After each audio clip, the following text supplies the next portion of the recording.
Here's something a little different today. A box.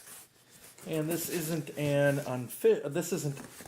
official unboxing. This was not provided by any particular company. It's something that I bought myself. A couple days ago on Ukulele Underground, they had a discussion about inexpensive ukulele basses, and I've been thinking about getting a ukulele bass for some time.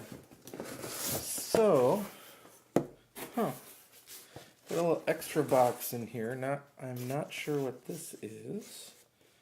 Oh, yes I do. Long story short is this bass was on sale for $99, and when you subscribe to Sam Ash, they send you an invite to their community and give you a 20% off an initial purchase, but it has to be over $100. So a $99 bass doesn't get that, so you have to buy something on top of that. So hard to get through this tape, and generally, if you're going to do an unboxing, you would use a box cutter. But I had bought a bottle of Dunlop 65 lemon oil too. I have Stu-Mac as well, but this is also highly recommended. And the cool part about it is it comes with an applicator on the top, so when you actually use it, that's a little bit easier to use. So that's nice. But here is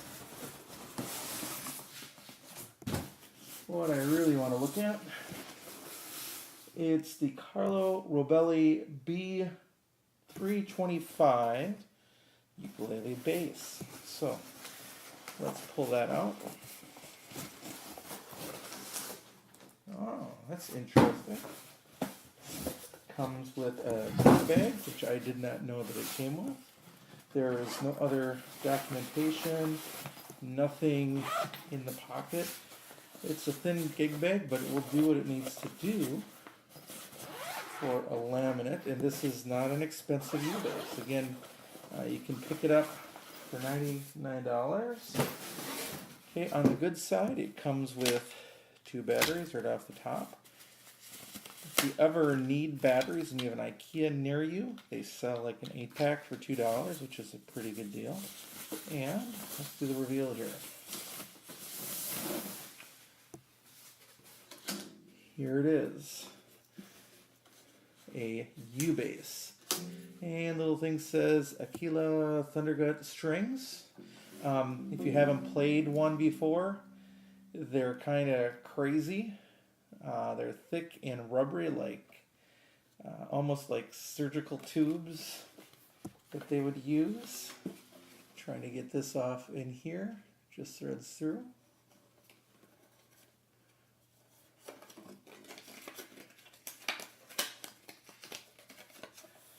Now again, I don't have any experience really playing bass other than some music ed classes when I was younger. The big challenge on these guys is it's a pull-through bridge without an access panel on the back. So a more expensive U-bass would actually have a panel back here that you could use to access the strings. The laminate looks pretty nice, unbound, looks clean on the inside.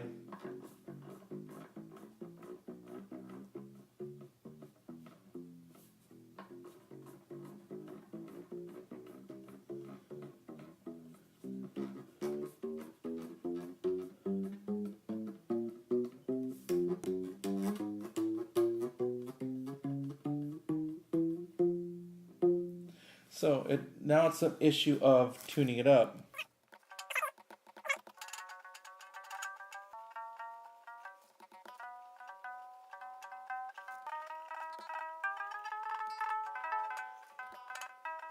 And now what I'm going to do is to put the batteries into the compartment. Now, one of the things you'll notice about a ukulele bass is that when you play it yourself,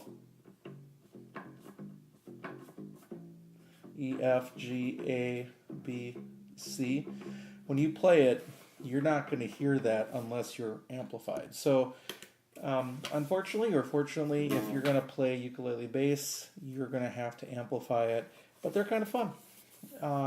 Frets, no sharp edges, looks to be well made. Cool tuners, those are pretty standard on ukulele basses. Get your headstock, nut, saddle, huge saddle, and walnut fretboard, as you can see. So that'll be a fun new toy to play with. Thought I would share that with you guys today.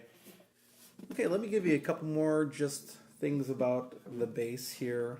I'm going to interrupt the video and drop these couple things in. It has an EQ with a tuner on it, as you can see right there, which is a nice touch. Does not have strap buttons, which I will be adding on shortly.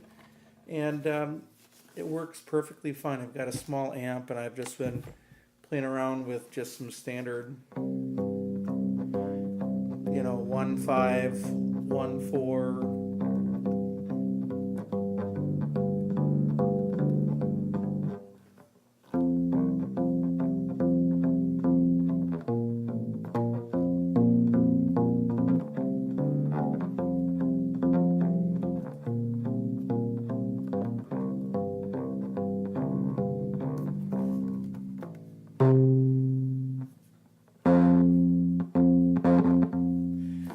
And again, you can adjust things right there. So, not a bad purchase for, I think this one was about $81.